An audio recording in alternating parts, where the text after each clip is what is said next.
যখন শুরু থাকে জ্বর আসলে কি খান? নাপা খান না? তারপরে জ্বর আসলে আপনার জ্বর আসলে নাপা খান। আর এই এক্সটিংগুইশার হচ্ছে আগুনের নাপা।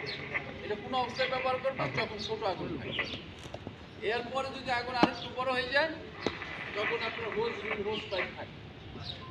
তারপরে যদি বড় হয়ে যায় ওই যে পয়েন্টগুলি দেখছেন হাইডেন পয়েন্ট, এটা হলো ডাক্তারের।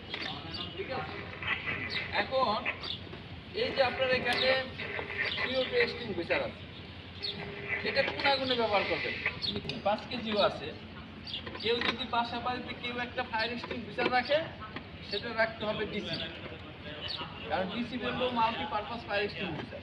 এটা সব ধরনের আগুন নিবানো, ড্রাই কেমিক্যাল পাউডার।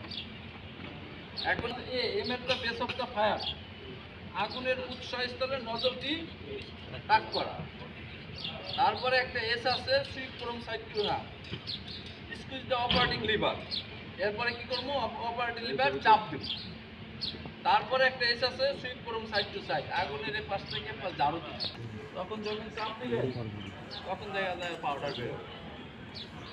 ঠিক আছে, আর এগুলি রক্ষণাবেক্ষণ 3 মাস অন্তত সব পরীক্ষা করছে।